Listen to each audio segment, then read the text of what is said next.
Olá, boa noite a todos. Estamos dando início a mais um programa Condomínio Sustentável e desde já agradeço aí a audiência, né, de todos vocês aí que estão acompanhando o nosso programa aí, de todo o Brasil, tá bom? E antes de começar o nosso programa aqui, não deixe de deixar o seu like aí, né, no nosso canal, vamos incentivar, enfim, o nosso trabalho aqui para que a gente possa dar continuidade e sempre trazer nossas informações aí de qualidade para o público condominial aí de todo o Brasil. Tá bom? Hoje estamos recebendo aqui no nosso estúdio o Dr. Fábio Campos, né? Dr. Fábio Campos, que é biólogo, né? E um biólogo um pouquinho diferente, né? Um biólogo aí que tem mestrado na área de engenharia. Olha só, gente, que legal, né? Ele tem ainda doutorado e pós-doutorado aí na área aí de tratamento de efluentes, sustentabilidade. E hoje ele é coordenador aí do Laboratório de Hidráulica da Escola Politécnica da USP, né? Então, o doutor Fábio, com muita experiência aí na área ambiental, de tratamento de efluentes, e que vai compartilhar com a gente um pouquinho aí do conhecimento que ele tem, dessa experiência que ele tem, então, com tratamento de efluentes, né? Efluentes aí que a gente vai trazer aí para a realidade dos condomínios, né? Fábio, uma boa noite para você, bem-vindo ao nosso programa, e passo a palavra para você aí para falar um pouquinho aí sobre esse tema tão importante que a gente está trazendo aí para os nossos ouvintes aí. Bom, Rogério, uma boa noite para ti e para todos aí que estão nos ouvindo agora ou nos ouvirão em algum momento dos próximos dias. Agradeço imensamente o convite.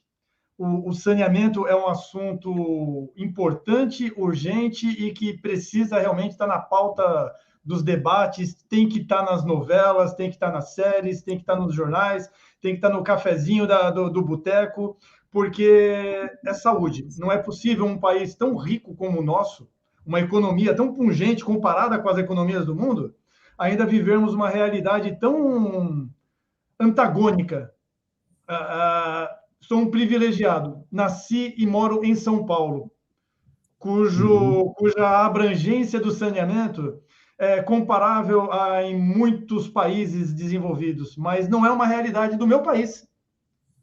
Então, a mortalidade infantil, a falta de acesso à água, a poluição dos nossos recursos hídricos, isso tem que ser realmente debatido. Nós temos que fazer a nossa parte. Não adianta apenas não escovar os dentes com a torneira da pia aberta. Isso é o básico. Mas a gente tem que ir além. É aquela latinha que a gente joga do lado de fora do carro, quando está na marginal parada. É uma ligação indevida. É o não querer ligar-se à rede coletora de esgoto quando ela chega até a minha casa, só que isso vai me causar um ônus, eu vou ter que pagar agora para levarem o meu esgoto. Quer dizer, são ações pontuais que, somadas, é que farão a diferença. E, acima de tudo, a consciência política, a consciência cidadã e o comprometimento, porque eu estou lendo aqui, né, condomínio sustentável. Essa palavra sustentável, ela foi tão prostituída por bocas que a mal utilizam, ela é tão escudo de bandeiras frágeis que a gente tem que resgatar. Sustentabilidade é realmente vistas ao meio ambiente e às gerações futuras. Não é apenas para eu comprar produto A ou produto B. Realmente é o nosso compromisso com o agora, pensando em quem vem lá para frente. Perfeito. E, Fábio, na verdade, o que você está falando aqui vem bem em encontro, né, ao tema, na verdade, que tem permeado aí os nossos últimos programas, né, a questão aí desse ecomarketing, né, esse marketing vazio em cima do meio ambiente, né, e a gente vendo aí hoje muitas corporações levantando a bandeira aí do ESG, né, e em paralelo, a gente tendo grandes bancos e grandes, né, companhias investidoras com ações, né, daquilo que a gente chama de greenwashing, né, que é uma terminologia nova aí, na verdade, né, o pessoal usando exatamente, né, indicadores para valorizar suas ações como empresas ambientalmente sustentáveis ou, enfim, socialmente responsáveis, as famosas ESG, e no fundo, nada daquilo é verdade, né? Mas legal. Lembrando que esse programa nosso ele está bem focado aqui na realidade, então, do público condominial, né? Entendendo aqui com condomínios industriais e residenciais ou comerciais, mas a gente vai trabalhar um pouquinho mais aqui, realmente, com os condomínios residenciais. E trazendo aqui, na verdade, para a realidade dos gestores desses condomínios, né? Lógico, os moradores também, as pessoas que coabitam, né, esses condomínios, mas, sobretudo, sobre aqueles que talvez tenham, né, essa responsabilidade por essa tutela, vamos falar assim, das questões ambientais dentro do condomínio, né, na figura de um síndico, um subsíndico, uma administradora de condomínio, né, que são aqueles responsáveis, então, legais, né, para que as coisas estejam acontecendo aí em conformidade, né, normativa, legal, mas acima de tudo, né, correspondendo às expectativas, né, que os próprios condôminos têm em relação, então, a essa questão de preservação ambiental, de estar fazendo as coisas da forma correta, né? Fábio, vamos lá. Hoje a gente sabe que existe o Brasil é um país que tem uma das legislações ambientais aí mais rígidas ou mais bem elaboradas do mundo, né? A questão o Brasil ele precisa ter essas leis, né? Porque não existe consciência, né? A população não está educada, ela não tem essa cultura do meio ambiente. A gente muitas vezes fala, né? Se não vai pelo amor, vai pela dor. E isso no Brasil é uma realidade, né? Por não se trabalhar desde a base, na formação, na educação ambiental da população de uma forma geral. A gente não precisaria ter a legislação ambiental mais rígida do mundo se nós fôssemos, né, os protagonistas, né, daquilo que realmente deve ser feito em questão as questões aí sociais, ambientais que a gente fala. E lembrando, né, sustentabilidade é o que a gente também sempre diz aqui, né, uma questão de responsabilidade social, ambiental e econômica, né? Lembrando que é sempre o econômico o fator determinante para a nossa tomada de decisão, né? Fábio, conta para a gente um pouquinho, então, da sua experiência, né, com o tratamento de efluentes, como é que começou a sua história, né, um pouquinho, né, de quem é o Fábio, né, e a gente depois vê como é que a gente consegue, né, ajudar os nossos, então, administradores de condomínios, nossos síndicos, né, a estarem se adequando a essas questões ambientais no que se refere à legislação e aspectos técnicos. Ô, Rogério, minha trajetória, ela inicia-se com a minha formação como técnico em química. E fazia estágio numa indústria metalúrgica próximo daqui onde eu moro, em Guarulhos. Eu moro em São Miguel, próximo de Guarulhos. E um belo dia o meu estágio acabou e eu fiquei desempregado, formado como tinha acabado de me formar como técnico em química e desempregado. Isso era em 93. Em 94, em abril de 94, eu prestei, um pouco antes de abril, eu prestei um concurso para técnico de laboratório no laboratório de saneamento da Escola Politécnica da USP, um laboratório de saneamento. Fui lá, fiz a prova. A USP, ela trabalha com um regime de CLT, porém, ela tem toda uma postura de autarquia de contratação, concursos, tudo muito transparente, é bem bacana. Eu prestei a prova e fiquei em segundo lugar. Liguei para lá para saber, a secretária falou, olha, Fábio, você ficou em segundo. Eu falei, puxa vida, mas e se o primeiro desistir? É minha vaga? Aí ela falou, Mal sabia eu que a primeira vaga era já de uma moça que já estava meio que alinhavado, já estava meio que certo que seria dela. A menina que depois virou muito a minha amiga, Simone, até me contou isso, que quando ela me deu essa resposta, ela pensou, coitado, mal sabe ele que já era. Porém, essa moça, ela declinou e acabou sobrando para mim a vaga. Então, em abril de 94, em 25 de abril de 94, eu comecei a trabalhar no laboratório de saneamento da Escola Politécnica da USP. E assim, digamos que, é claro, eu considero que eu tenho muito mérito em ter aproveitado as oportunidades, mas eu tive o privilégio de ter contato com pessoas, professores, pesquisadores, de um conhecimento e de um renome no saneamento que me ofereceram tudo que eu sou hoje. Então, a professora Johnny Mary Morita, um nome Uhum. gigantesco no saneamento. Ela me ensinou as análises de laboratório, me cobrando que eu entendesse não só a receita de bolo, mas o que estava por detrás da receita. O professor Uhum. Sidney Sackler, especialíssimo em tratamentos de água. E aí eu fui pegando gosto pela coisa. Fui vendo que era bacana, fui vendo que era bacana. Lá para 2002, me aventurei no mestrado. Minha chefia imediata liberou para que eu fizesse as aulas. Eu passei nos programas, porque se tem uma coisa que eu me orgulho muito é de não ter tido carteirada, sabe? Falar, não, sou funcionário. Não, eu consigo enxergar que foi mérito meu. Eu consegui passar nos processos seletivos, passei nas provas, consegui conduzir o mestrado, ainda sob a orientação do professor Pedro Além Sobrinho, um outro gigante também do saneamento. Uhum. Aí contando a história triste da minha vida, virando novela das 6, trabalhando, dando aula à noite no ensino médio, cuidando da minha família, sendo pai, sendo marido, sendo filho. Eu consegui concluir o mestrado a duras penas. Aprendi muito mais de vida do que de saneamento, porque é uma luta. Fiquei assustado com todo o peso que era do mestrado, fiquei um bom tempo parado, meio que no limbo, sem saber o que fazer da vida, e resolvi continuar. Nesse momento é onde entra o professor Roque Passos Pivelli, que para mim é um amigo gigantesco. Ele assume a chefia do laboratório e me incentiva a fazer o doutorado.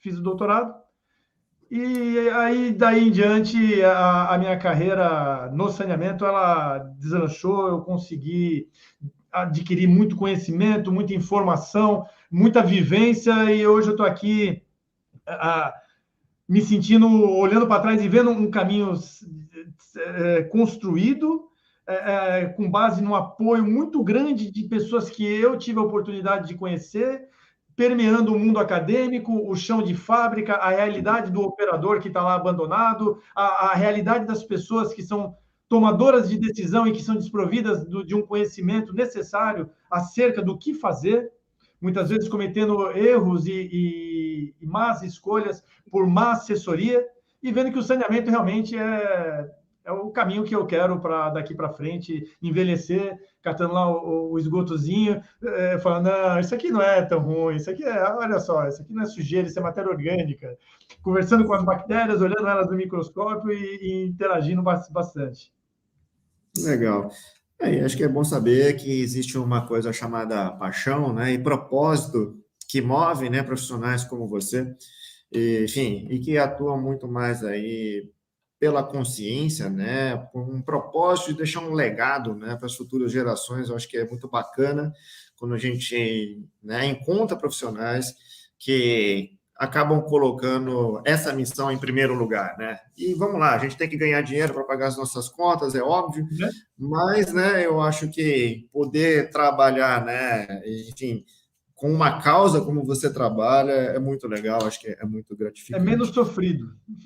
Menos sofrido. Exatamente, a gente tem que trabalhar de qualquer forma, não tem jeito, né?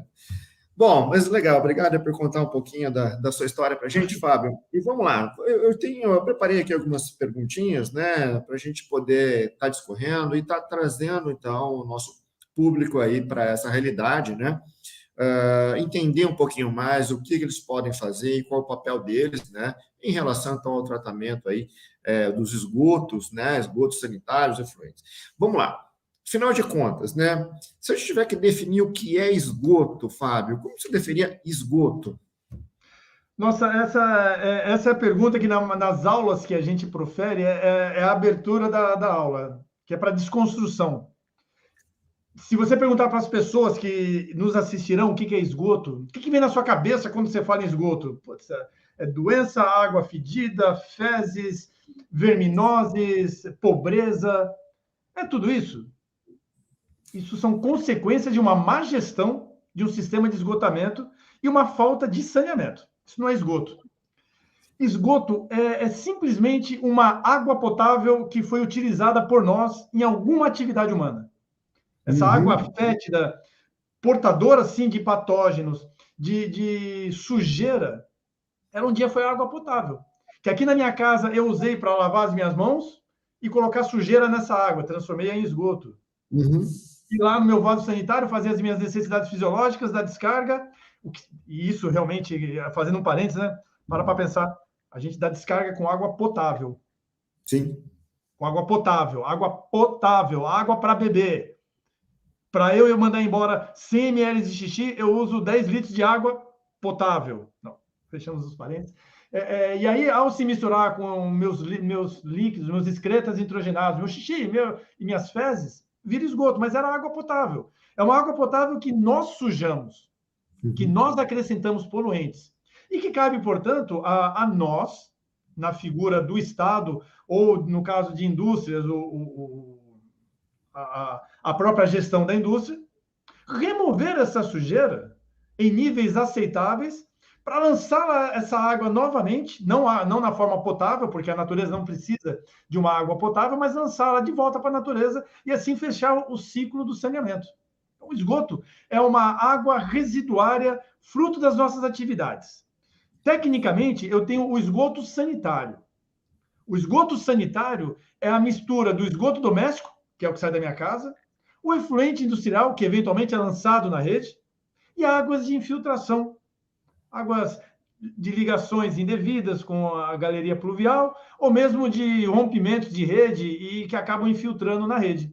Esses três líquidos compõem o esgoto sanitário, que é o objeto de tratamento, de adequação para futuro lançamento e devolução à natureza. Perfeito. E, Fábio, eu acho que você tocou num ponto importante aí, né?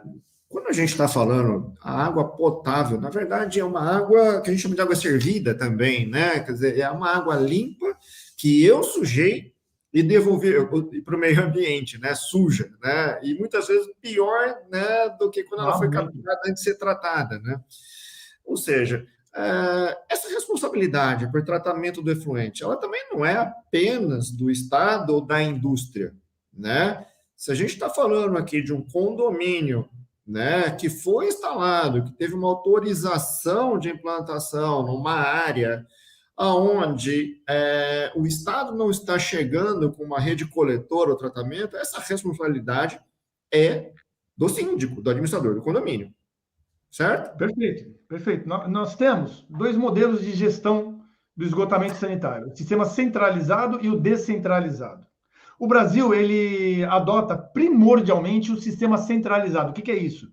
Grandes estações de tratamento de esgoto que recebem esgoto de grandes bacias. Dá um exemplo só para ilustrar: a estação de tratamento de esgoto de Barueri. Não sei se ainda ostenta isso, mas até um tempo atrás era a maior da América Latina. Ela trata aí, sei lá, em torno de 15 metros cúbicos por segundo de esgoto. As demais estações aqui na região metropolitana de São Paulo, São Miguel, Parque Novo Mundo, ABC, Suzano, varia de 1 a 5 metros cúbicos por segundo, numa média grosseira. Então, a gente está falando de grandes estações ligadas a uma grande rede de esgotamento. Esse é o sistema centralizado. O sistema descentralizado, ele atende justamente a pequenas localidades, áreas mais isoladas, e loteamentos clandestinos, áreas preservadas como de quilombolas, por exemplo. E em boa parte, esse tratamento descentralizado, ele não é de responsabilidade do Estado, na figura, por exemplo, da prefeitura. A prefeitura, ela pode oferecer apoio estrutural, a infraestrutura, dá todo o suporte, mas a operação acaba sendo dos responsáveis locais. Então, por exemplo, no caso de um condomínio situado numa região onde a rede coletora de esgoto ainda não chegou, sim, é de responsabilidade total do condomínio, na figura do síndico eleito e responsável legal pelo estabelecimento, de adequar esse esgoto gerado por esse conjunto de moradias, sob pena de sanções legais gravíssimas, crime ambiental, Perfeito. de ir para a cadeia mesmo. Quando você tem essa situação, na verdade, onde o condomínio ainda não foi instalado, né, um condomínio, lógico, legal, regularmente sendo instalado, isso normalmente vai ser uma condicionante que vai estar no próprio projeto de implantação daquele empreendimento. Mas muitas vezes o que acaba acontecendo, como você falou, né? Você falou de loteamentos ou áreas invadidas, ou áreas de, enfim, loteamentos clandestinos, né? Isso aí é algo que muitas vezes o Estado vai chegar tarde, né, e tem que resolver aquela situação, e o próprio Estado acaba tendo que assumir, né, essa demanda, né? Mas vamos lá, e no caso de condomínios mais antigos, né, condomínios que estão instalados em um outro momento, onde talvez o nível de exigência não fosse tão alto, né? Como que a gente consegue saber, né, se esse condomínio ele está realmente atendendo aos requisitos legais ou não, se ela está legal ou não? Bom, geralmente condomínios mais antigos, eles acabam tendo seu sistema de tratamento de esgoto domiciliar, unifamiliar, na base de uma fossa, por exemplo, de uma Isso. fossa séptica, uma fossa biodigestora. Uhum. E nessas circunstâncias, num tratamento unifamiliar, realmente é mais difícil a fiscalização, Rogério. Imagina só, a gente tem aqui em São Paulo o órgão ambiental fiscalizador e regulatório e atuador, a CETESB. Ela não Uhum. tem braço para poder fiscalizar devidamente. É muito mais em função de denúncias ou de uma eventual malha fina que se caiu e aí ele acaba indo, o fiscal acaba indo para verificar. No momento da outorga, do uso da água, você tem a questão do esgoto. Sim. Então, ali naquele momento é definido toda a relação, eu vou chamar de síndico e Estado, né? O síndico que eu digo na figura do condomínio, né?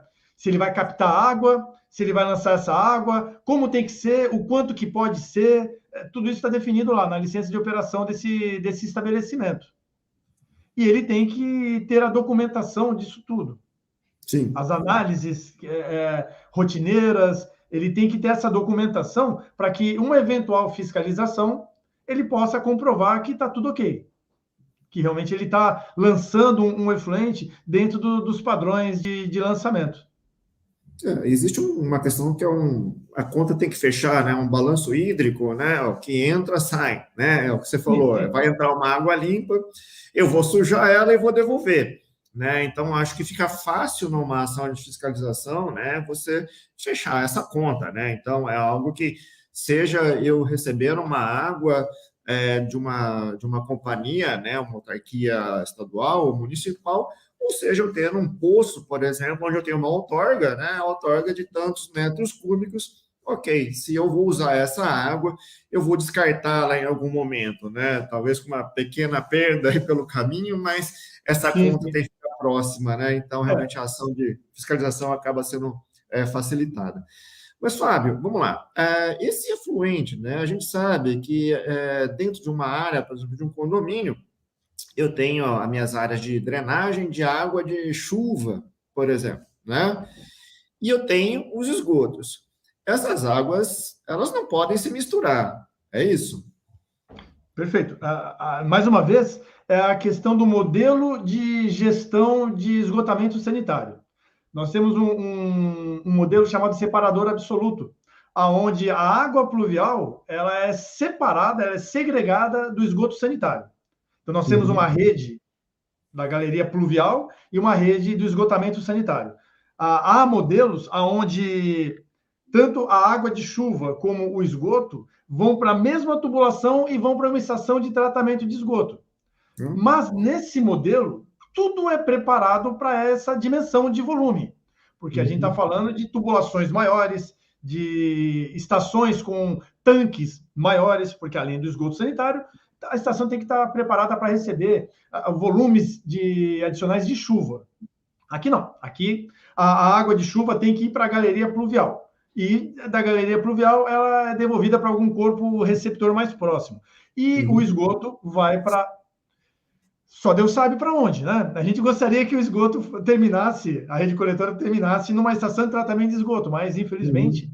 é, é uma realidade onde 50% apenas vai para a rede coletora e 50% de uma porcentagem muito pequena de rede coletora que existe. Quer dizer, Uhum. boa parte do esgoto coletado, metade, ela já não é muito, já é lançado Eu, em ponto receptor. Esse modelo, na verdade, onde você fala que a água de chuva acaba sendo, né, reunida com o esgoto, talvez seja uma realidade mais aplicada a indústrias, talvez, onde eu possa ter contaminante de telhado de fábrica ou material que cai de caminhões, alguma coisa assim, que talvez haja necessidade de se tratar, né, essa água de chuva também, porque ela acaba sendo contaminada. Mas não é a realidade em condomínios, né, residenciais, né? Não é para a gente ter, né, óleo vazando ao ponto, né, dos carros, por exemplo, onde eu tenho que tratar a água de chuva como se fosse um esgoto, né? É assim, na verdade é uma questão até legal. Aqui no Brasil é proibido. É que, particularmente, Uhum, há 28 anos lidando com o saneamento, eu nunca ouvi nenhuma história de alguém que tenha sido penalizado por isso. Mas uhum, é proibido eu, morador, eu uhum, ligar. Eu tenho uma laje aqui no final da minha casa e eu teria que puxar uma rede de tubulação da coleta da água de chuva para lançar direto lá fora na minha calçada.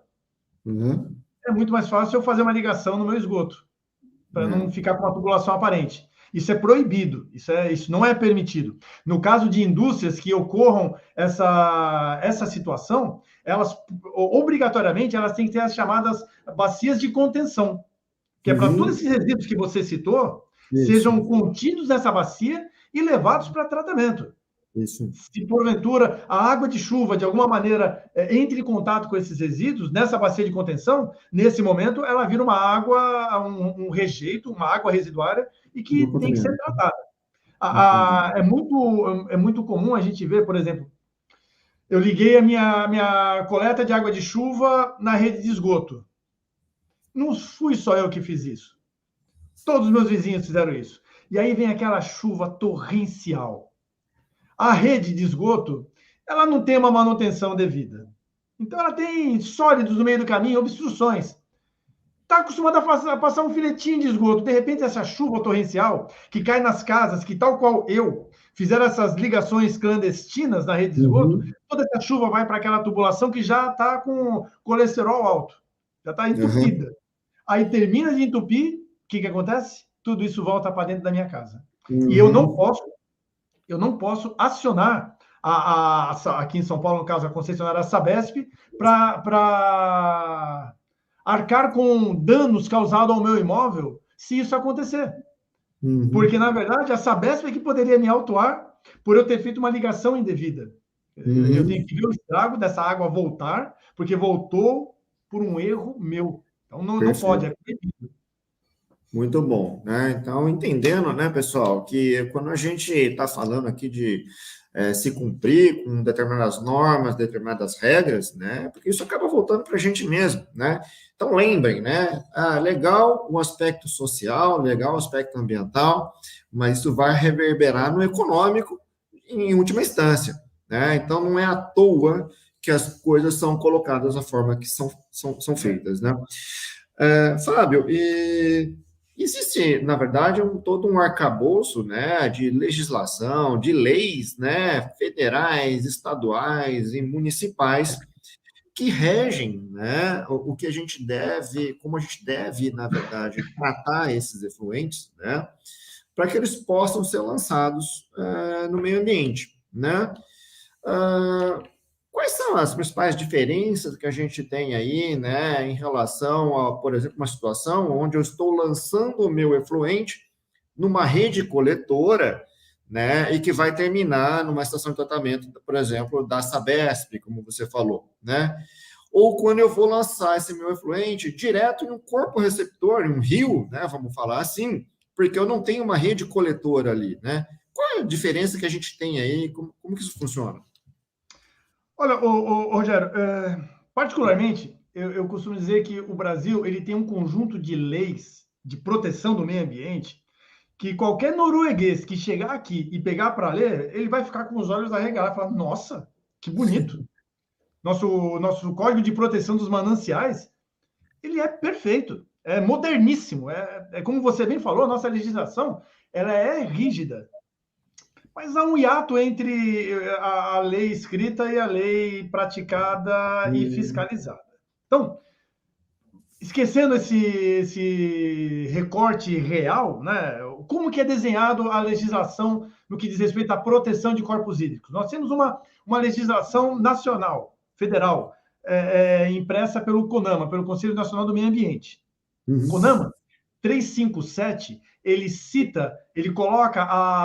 classifica os corpos d'água. Então, nós temos corpos d'água de água doce, temos corpos d'água de água salina, e cada uma desses tipos de corpos d'água são classificados em termos de qualidade. Por exemplo, vamos pegar o de classe, as águas doces, que é a nossa realidade. Então, a gente tem lá a classe 1, 2, 3 e 4. Na medida que eu vou descendo de 1 para 4, as exigências de qualidade vão diminuindo e o uso vai ficando menos nobre. Então, cada uma dessas categorias de água tem uma bula, vamos dizer assim, dizendo como tem que ser. Qual que tem que ser o oxigênio dissolvido, qual que tem que ser a quantidade de matéria orgânica, limite, qual tem que ser o pH dessa água, tudo descrito bonitinho. E eu, usuário de uma água que vou sujar e jogar nesse corpo receptor, eu não posso mudar a qualidade desse corpo receptor. Okay. Então, se ele é classe 1, eu não posso estragá-lo. Se ele é classe 2, ele vai ter um limite maiorzinho do que o classe 1 para receber sujeiras, mas eu não posso estragá-lo. Né? Então, o CONAMA 357, ele classifica esses corpos d'água. E na sequência, nós temos o CONAMA 430, que para ajudar a manter essa qualidade de corpo d'água, ele traz os padrões, os valores máximos permitidos de lançamento em corpo d'água. Então, ele vai dizer para mim qual é o meu limite que eu posso lançar de matéria orgânica, de sólidos, de amônia, de fósforo, de pesticidas, de tudo uma tabela periódica de substâncias que nós acrescentamos à água potável no uso diário. Esses dois CONAMAs, eles são os elementos principais que norteiam. Só que o nosso país é um país continental, de biomas múltiplos, de realidades múltiplas, de forma que cada estado pode editar leis, os chamados decretos estaduais amparados por leis, que versam a mesma coisa que esses dois CONAMAs. Aqui em São Paulo, no nosso decreto estadual, nós temos também a classificação dos nossos corpos d'água e temos no artigo 18 os valores máximos de lançamento em corpos receptores. De forma que, para um mesmo parâmetro, por exemplo, vamos dizer pH, oxigênio dissolvido, o CONAMA e os decretos estaduais, eles trazem a sua visão de valores máximos permitidos, que podem ser conflitantes. Na regra, vale o mais restritivo. Eu tenho sempre que seguir a legislação mais restritiva. E no nosso decreto estadual, como na maioria dos outros estados, sabendo da realidade e podendo agir sobre essa realidade, nós temos lá no artigo 19A o lançamento em rede coletora. Quer dizer, se eu sou eu moro aqui na minha residência, o Estado, eu pago para o Estado tratar o meu esgoto. As estações de tratamento de esgoto, elas são construídas e concebidas para tratar o meu esgoto. Mas se eu tenho uma indústria, se eu tenho um comércio, se eu tenho algo que foge desse padrão, eu até posso usar a estrutura do Estado, mas eu tenho que me adequar. E mesmo assim, em determinadas situações, eu ainda teria que pagar para poder lançar essa carga na rede coletora. Então, no nosso decreto, há um viés de lançamento que me regula o meu lançamento da minha água residuária direto no corpo receptor e há um viés onde eu lanço a minha água residuária dentro da rede coletora de esgoto. Resumidamente, então, na verdade, eu posso lançar meu efluente, né, o meu esgoto direto em um corpo receptor, desde que ele atenda, né, então, a esses parâmetros ou esses limites, né, estabelecidos pela legislação, e que eu ainda não mude o enquadramento daquele corpo receptor. Se é um rio classe 1, depois que eu lancei meu efluente, ele tem que continuar sendo um rio classe 1. Ele não vai poder mudar de classe, porque eu joguei, então, o meu efluente naquele corpo receptor. Isso existe uma relação, né, também, uma variação em função da vazão, né, variações sazonais e tudo mais, que realmente tem que ser considerado, né, e a gente considera isso aí num negócio chamado Índice de Qualidade da Água, né, o IQA, né, alguma coisa assim, que parece que a gente não pode, então, mudar esse enquadramento do rio. No caso do artigo 19, né, no caso, vamos citar aqui no caso de São Paulo, né, o decreto 8468 de 76, né, da CETESB, que ele versa aí sobre o padrão, né, desse esgoto para eu poder lançá-lo numa rede coletora, né? Em tese, quando a gente está falando de um condomínio residencial, existe um certo padrão, né, em relação a esse efluente. Mas existe alguma fiscalização em relação a isso? Por exemplo, se eu tenho um condomínio, né, industrial ou um condomínio comercial, onde eu tenho algum tipo de atividade diferente, que eu esteja manipulando, por exemplo, produtos químicos, alguma outra coisa ali dentro. Como é que fica isso, né? Como é que é essa fiscalização aí? Realmente existe um padrão desse efluente chamado doméstico, né? Sanitário doméstico? Rogério, se o condomínio ele é residencial e a rede coletora chegou até ele, infelizmente não é muito uma realidade nossa, né? As coisas aqui são feitas de trás para frente. Primeiro a gente constrói e aí depois a gente vê se tem rede coletora para nos atender. Mas se é um condomínio residencial, que há uma rede coletora de esgoto, sem problema, eu vou me ligar à rede como qualquer outro cidadão. Se atividades escusas estiverem acontecendo nesse condomínio, aí realmente fica na questão muito mais da denúncia, né? Porque vai ser muito difícil rastrear, mesmo que chegue na estação de tratamento de esgoto uma carga atípica, é muito difícil rastrear de onde saiu. Isso pensando no condomínio residencial. Agora, no caso de condomínios industriais, cada indústria vai ter que se adequar. E aí há algumas possibilidades. Há indústrias, vai depender muito do porte dessa indústria, né? Há indústrias que podem acumular o seu efluente industrial e pagar para tratar. Pode pagar até para a própria Sabesp. Há indústrias que vão construir um sistema de tratamento para diminuir a carga orgânica, porque existe, no caso aqui de São Paulo, na Sabesp, um chamado fator K. Esse fator K, ele leva em conta a presença de sólidos e de matéria orgânica. Quanto menor é essa quantidade de sólidos e matéria orgânica, menor é o fator K, menos a indústria paga para a Sabesp para usar a sua rede coletora. E há uma fiscalização, como em todo o cenário, muito precária, né? Não é uma fiscalização ostensiva. Pode acontecer muitas vezes com uma maior intensidade na renovação de licença, quando os fiscais chegam e pedem para ver a documentação. Aí pode haver o confrontar as realidades. Mas, fora isso, não há uma fiscalização ostensiva. Fábio, vou falar um pouquinho aqui sobre as tecnologias para tratamento de efluentes. Agora, vamos pegar agora as situações específicas daqueles condomínios, né, que não são atendidos por uma rede tronco coletora desse efluente, que é o município. O Estado não vai conseguir se responsabilizar pelo tratamento então, daquele esgoto que está sendo gerado por aquele condomínio, né? O condomínio ele tem que assumir esse papel. Isso é uma realidade, por exemplo, no Rio de Janeiro, na região ali do Recreio, né, da Barra. Muitos daqueles condomínios, né, até de alto padrão, localizados ali, eles têm suas estações de tratamento de esgoto próprias, né, para poder lançar, então, depois, esse esgoto já dentro daquele padrão legal, normativo estabelecido, né, no corpo receptor.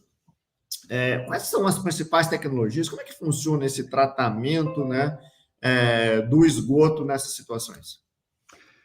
Digamos que a gente pode ver dois cenários, Rogério. E esses cenários, eles são muito em função da administração / gestão e poder econômico.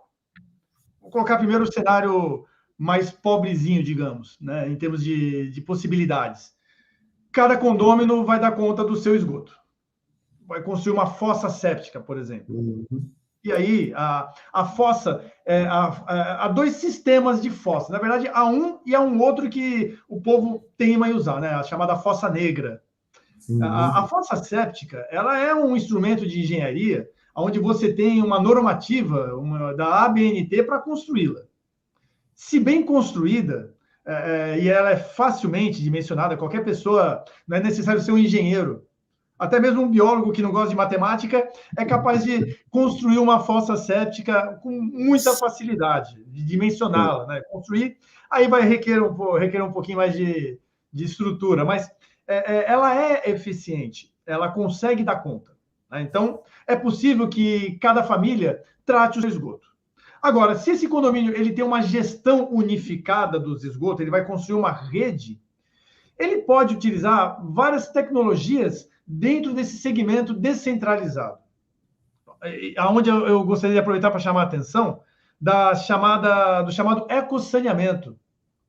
O ecossaneamento, ele é um nome que ele entra no cenário há pouco tempo aqui no Brasil, e ele traz a rebote essa questão da sustentabilidade, ele traz uma mudança de paradigma no que diz respeito à própria economia circular, aonde ele reforça que o esgoto não é água suja, o esgoto é matéria-prima, que eu posso aproveitar dele um monte de coisa, eu posso reinseri-lo como economia, e o condomínio pode fazer isso.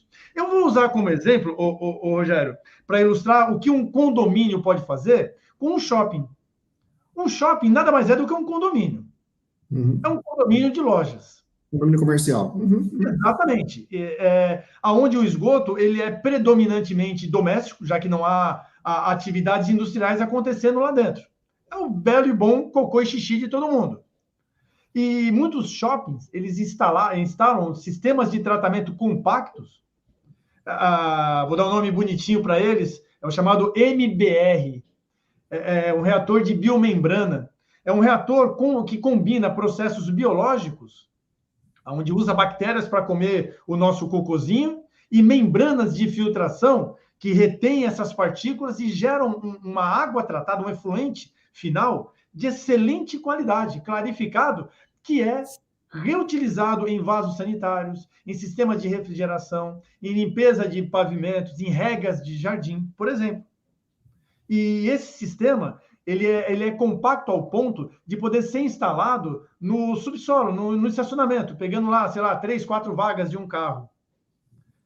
A questão é que aí a gente está... Porque eu atrelei isso a uma condição de gestão e poder financeiro. É um sistema caro.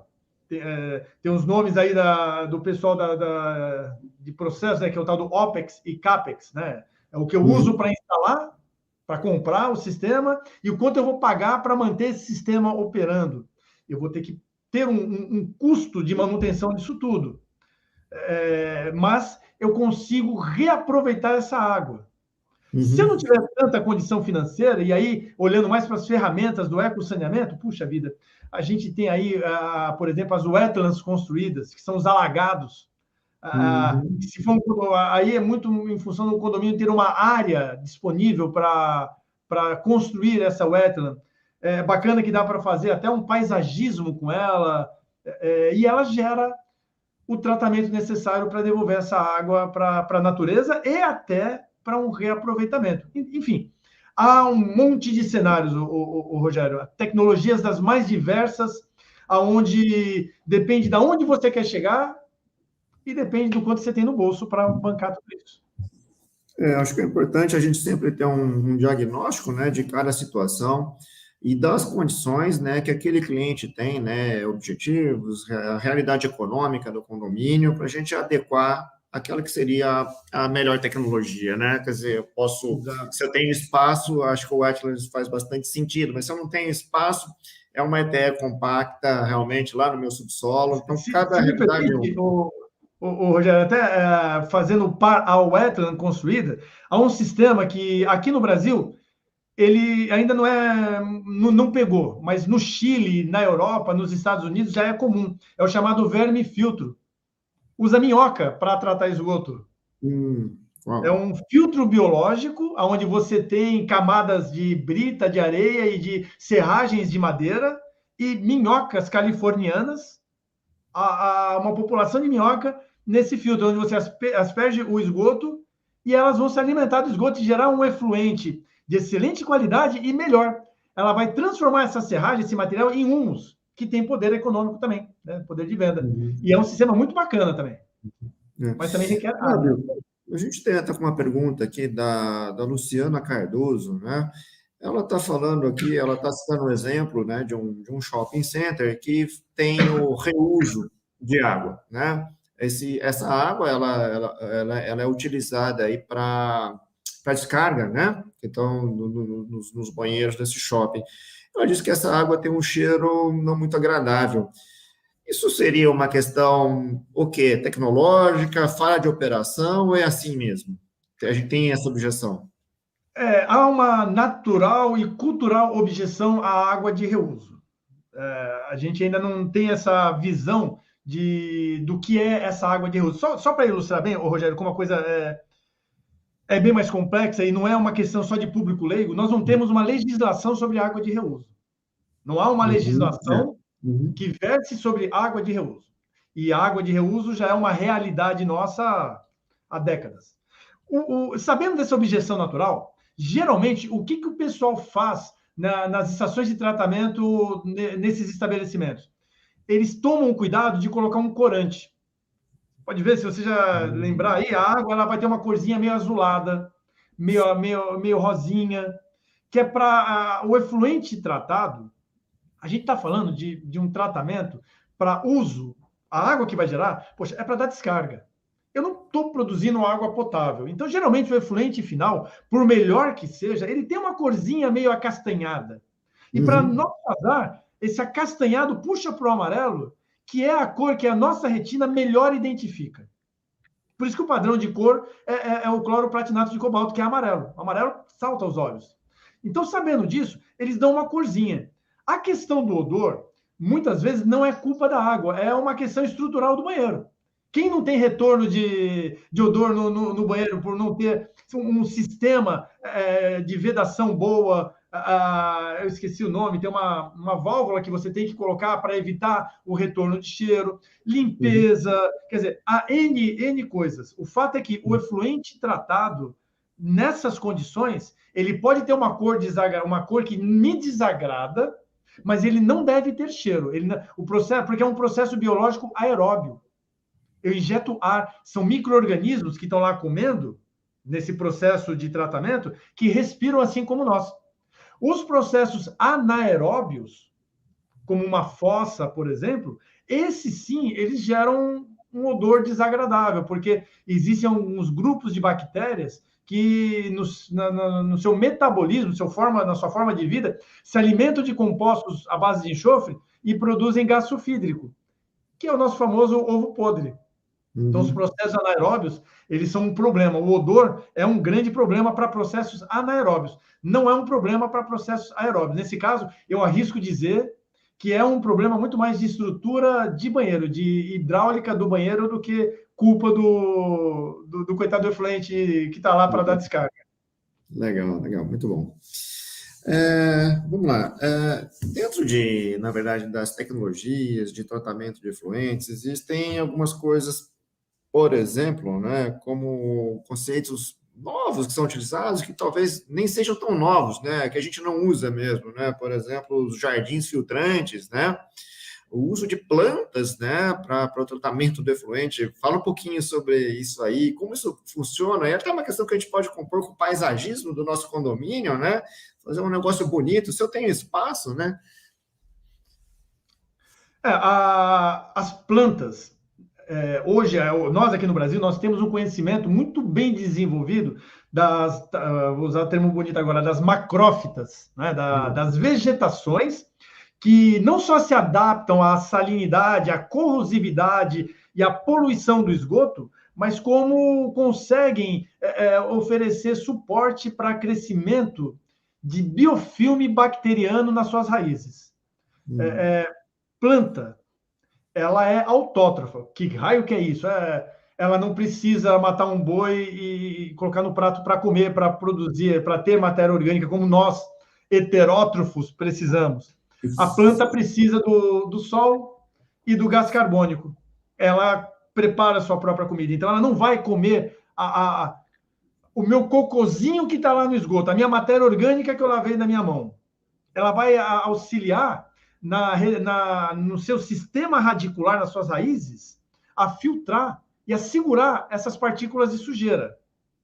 que agora eu não vou mais chamar de sujeira, eu vou chamar de matéria orgânica, que serve de comida para bactérias que têm um gosto peculiar, que não quer saber de onde veio aquilo, que para ela é comida, é matéria orgânica. Se eu estou chamando aquilo de cocô, ela chama de picanha. E essas bactérias vão se desenvolver, vão formar biofilmes, parecido com esse limo que a gente passa, sabe, em tubulação, que forma essa gosminha. São bactérias que vão comer essa matéria orgânica. Então, é um consórcio que se forma, de forma que a planta ela ajuda na filtração, retenção dos sólidos, e as bactérias vão depurar essa matéria orgânica. É o princípio de funcionamento dos alagados, das wetlands construídas, que são processos onde, por sorte, as plantas que sobrevivem são plantas bonitas, que formam flores. Eu consigo, de fato, deixar algo bonito. Os jardins de chuva já é uma ferramenta muito mais pensando em águas de drenagem. A gente tem um problema muito sério nas regiões metropolitanas, que é a impermeabilização do solo. Asfalto ou calçada. Chove, essa água não tem para onde ir. Quer dizer, tem para onde ir, vai para dentro das casas, né? Então, os jardins filtrantes, aliás, os jardins de chuva, são construções feitas para permitir que essa água de chuva, por exemplo, você citou uma situação um pouquinho atrás sobre indústrias que, de repente, a água de chuva cai e leva sujeira. Pois bem, os nossos telhados são sujos. Tem sujeira do ambiente, tem a poluição ambiental, tem as fezes de aves, tem tudo isso lá. A chuva, quando cai, lava tudo isso. E esses jardins de chuva atuam como um filtro igual da wetland construída e mandam para o subsolo, novamente para os lençóis freáticos, uma água com uma qualidade boa. Permite que escoa essa água, né? É uma forma de gestão de águas de drenagem, de águas de chuva. Poxa, isso é tão fácil de fazer. Ao invés de eu calçar todo o meu pavimento, eu posso muito bem pegar um pedaço dele e preparar para isso. Deixar ali uma plantaçãozinha com uma graminha, permitindo que eu até posso depois compartilhar aqui uma imagem, se você quiser, só para ilustrar bem como que eu posso fazer isso de uma maneira fácil, coletando a minha água de chuva do meu telhado e mandando para esse jardim filtrante, esse jardim de chuva. Não sei se está fácil para compartilhar. Eu tenho uma imagem meio bacaninha. Como que eu faço, Rogério? Eu posso... Eu aqui ou... Você pode compartilhar aí. Tá, eu só não sei se... Eu tenho que compartilhar a minha tela? Porque eu já baixei aqui para vocês. Eu não sei se o Sérgio consegue colocar aqui para a gente. Ou então eu posso compartilhar também na minha tela. Deixa eu ver aqui. Eu vou compartilhar então aqui, tá? Dá licença.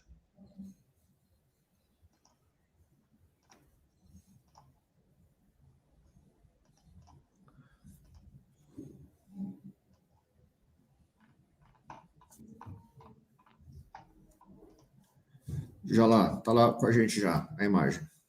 Olha só que bacana. Então, um jardim de chuva é uma construção simples, aonde, na verdade, eu separo um pedaço do meu calçamento, por exemplo, para permitir que essa água ela percole por esse jardim e vá para o solo. Olha aqui, a fotinha é muito ilustrativa. Eu posso colocar minha minha canaleta que coleta água de chuva nesse jardim. Não precisa nem me preocupar muito. Não sei se a imagem que você está compartilhando ela é a mesma. Vamos lá. É reuso de águas servidas, ali o título do slide? Isso. Tá, ok. Então, aí eu consigo dessa maneira, porque olha só, aqui está asfalto, pavimento, cimento, calçada, mas aqui toda essa água de chuva, ela vem para cá. O que eu preciso apenas é ter o cuidado e aí eu posso, existem cartilhas que me ajudam a fazer isso, dimensionar o tamanho desse meu jardim para a quantidade de água de chuva que eu pretenda escoar nele, para não ter problema de transbordo ou de afogar as plantas. Então, eu vou aqui voltar. Eu acho que eu parei a transmissão. Eu voltei para vocês? Aqui, aí ele colocou aqui para nós. Então, aqui, nessa configuração, isso eu não estou pensando em aproveitar a água de chuva.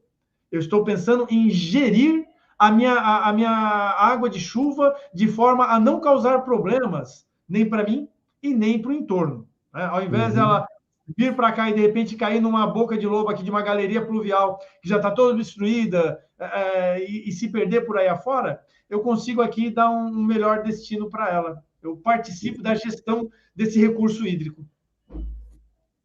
Bacana. Muito bom. Bom, Fábio, infelizmente o nosso tempo está chegando ao fim aqui, né? Quando, eu sempre falo aqui, quando o papo é bom, a gente, né, vai emendando aqui e nem vê o tempo passar, né? Tinha muita coisa para a gente conversar ainda, mas de qualquer forma, eu gostaria de agradecer a sua disponibilidade de estar aqui com a gente hoje, né, participando do programa. Eu espero poder contar com você em outras oportunidades, a gente está falando um pouquinho mais sobre esse tema, tá? Lembrando a todos aqui, né, que o nosso programa Condomínio Sustentável, ele tem um patrocínio aí da Seven Lab, uma empresa que oferece soluções ambientais integradas, e tem aí o apoio do Fórum Brasil de Gestão Ambiental, ok? Fábio, muito obrigado aí pela sua participação. Uma pena aí que o tempo terminou, mas eu espero, então, poder estar contigo em outras oportunidades aqui, tá bom? Obrigadão aí, um abraço a todos os nossos ouvintes e até o nosso próximo programa. Obrigado. Obrigado a todos.